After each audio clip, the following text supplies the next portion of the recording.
संघर्ष न्यूज, लढा बहुजनांच्या हक्कासाठी।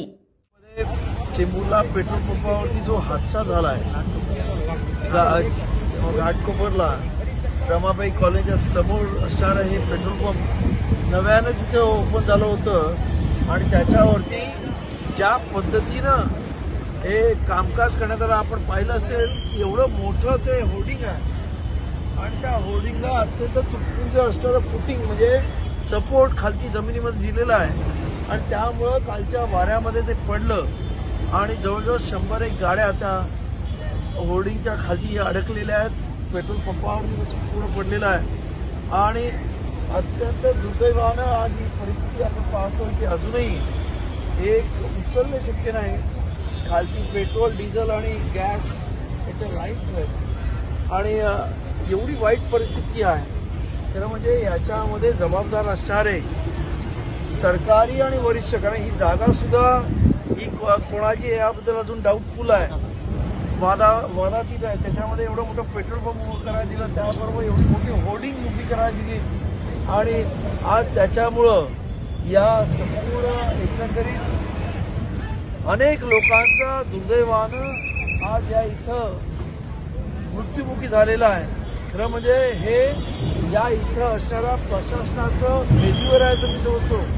कारण आणि माझं या महाराष्ट्र सरकारला आणि मुंबईच्या प्रशासनाला विनंती आहे नव्हे तर त्यांनी या मुंबईची लोकांना ज्या हातात कायदा घेतील ही जी मोठी मोठी होर्डिंग लावलेली आहे अत्यंत मोठी, पुण्यामध्ये सुद्धा अशा पद्धतीचं एक इन्सिडेंट मागच्या वर्षी झाला, त्याच्यातून आपण काही बोध घेतला नाही। आज ते या इथे प्रचंड मोठी जीवितहानी झालेली आहे। आतापर्यंत 15-20 माणसं मृत्युमुखी पडलेली आहेत, अजून कितीतरी गाड्या ह्या खालती दबलेल्या आहेत आणि त्यामुळं याच्या हे जे झालेलं आहे त्याची जबाबदारी कोणाला तरी देऊन खऱ्या अर्थानं हे जे कोणी हे बेजबाबदारी पद्धतीने हे प्लॅन पास केले असतील किंवा हे संपूर्ण जागांचे घोटाळे केले असतील त्या सर्व अधिकाऱ्यांना आणि त्याचबरोबर लोकप्रतिनिधी ज्यांनी हे आदेश दिले आणि अशा पद्धतीने कामं करून घेतली त्या सर्वांना अटक झाली पाहिजे आणि खऱ्या अर्थानं खरे गुन्हेगार शोधून आले पाहिजेत,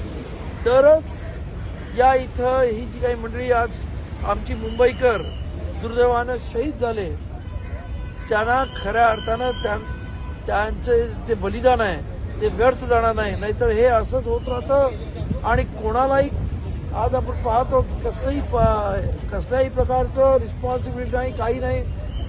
सरकारी यंत्रणा आपल्या पद्धतीने कामं करतात।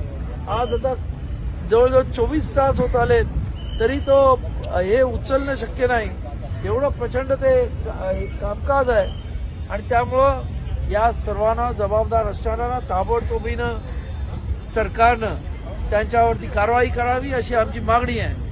आणि त्यासाठी म्हणून आणि ही जेवढी मुंबईमध्ये असणारी होर्डिंग्स आहेत या पद्धती ही बघा ही एवढी मोठी होर्डिंग्स आहेत, आज या बाजूला एक होर्डिंग त्या बाजूला एक होर्डिंग आणि त्यामुळं ही अत्यंत धोकादायक आहेत। लोकांच्या दृष्टीनं म्हणजे लोकांच्या जीविताशी खेळण्यासारखा हा प्रकार या महानगरपालिकेने केलेला आहे आणि त्यामुळं ही अशी होर्डिंग ताबडतोबीनं काढण्यात यावी। एवढी मोठी होर्डिंग या मुंबई शहरामध्ये असू नये जेणेकरून एवढ्या मोठ्या प्रमाणामध्ये हे जीवितहानी होते आणि मनुष्य आणि अत्यंत लोकांना काही अनेक लोकांना 100च्या वरती लोकांना आज जखमी आहेत, हे अत्यंत दुर्दैवी आहे असं मी समजतो आणि त्यामुळं ताबडतोबीने सरकारने याच्यावरती ऍक्शन घ्यावी अशी आमची सरकारला जाहीर आव्हान आहे। धन्यवाद।